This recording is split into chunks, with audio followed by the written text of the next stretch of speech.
Muito bem, parte 3 da sessão 5 do Uniará de treinamento do curso de Direito Internacional Privado. Como prometido, nós vamos agora passar a analisar o Mercosul. Mas o Mercosul como bloco econômico, o Mercosul como uma aproximação entre Estados para fins econômicos, comerciais, políticos, não.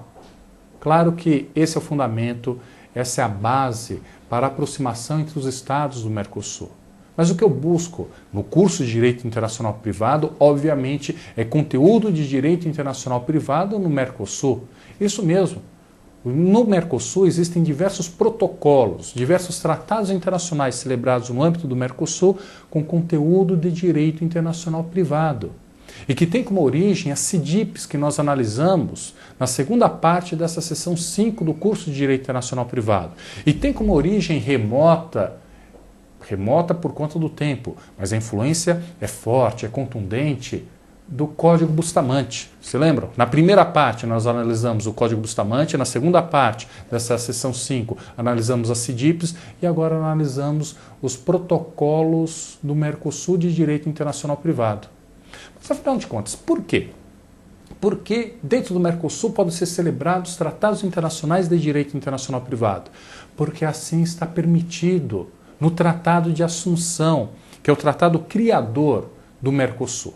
Em 1991, celebrado o Tratado de Assunção, o Tratado de Fundação do Mercosul, foi permitido no Tratado de Assunção a celebração de outros tratados de revisão, aí sim chamados de protocolo, para criarem mecanismos mais rápidos, mais ágeis de aproximação entre os Estados.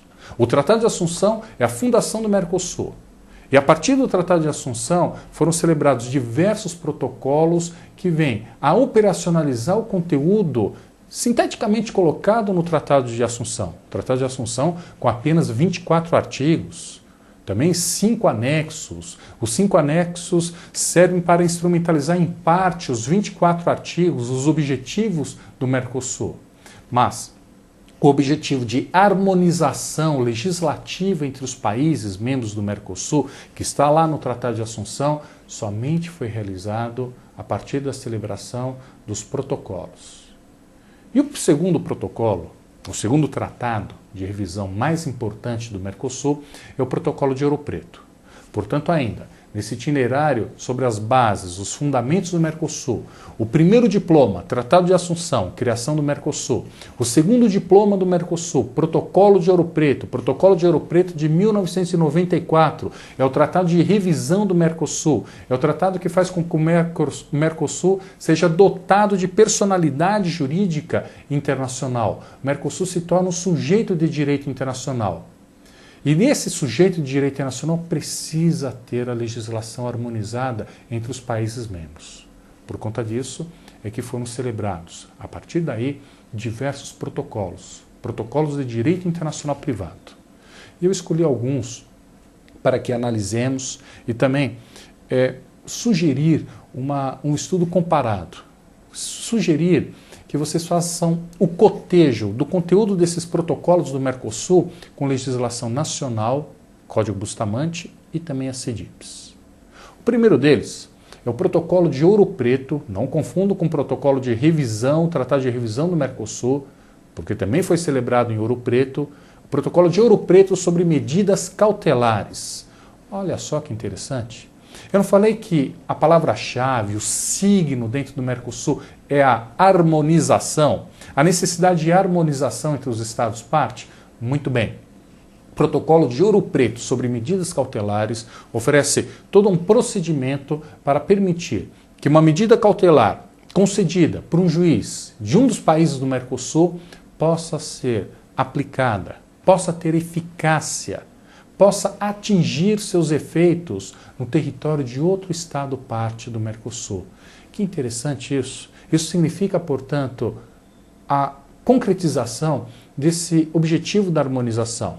Significa que os países do Mercosul, em matéria de medidas cautelares, têm os seus judiciários afinados, de tal maneira que uma medida cautelar oriunda de um juiz brasileiro, desde que seja permitida na legislação argentina, do Paraguai ou do Uruguai, e agora com o ingresso da Venezuela, também possa ser realizado no território desses outros estados. E a recíproca também é verdadeira, ou seja, criam-se procedimentos que tornem muito mais ágil a dotação de eficácia de tais medidas cautelares entre os países do Mercosul.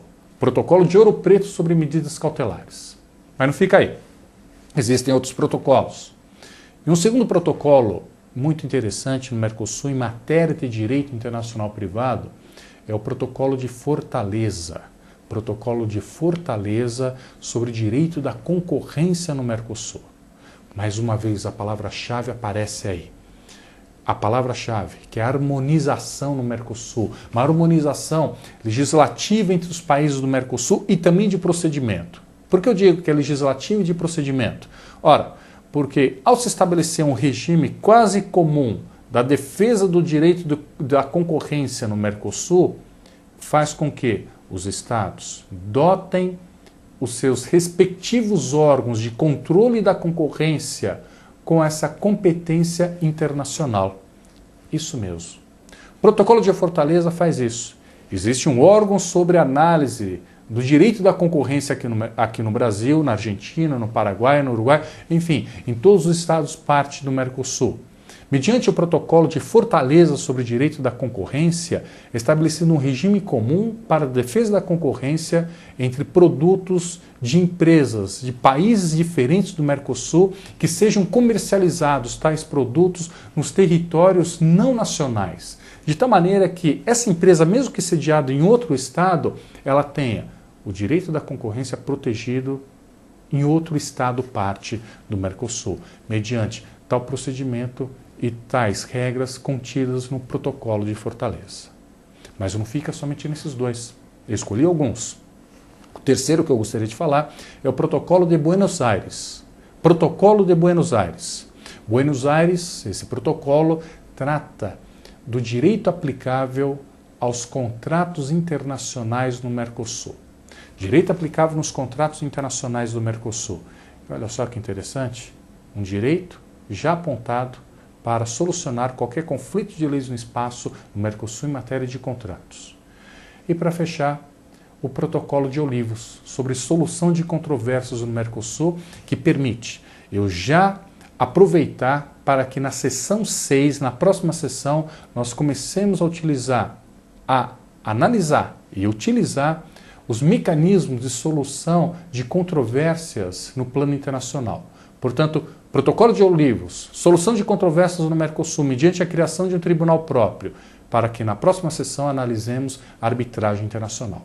Muito obrigado até aqui.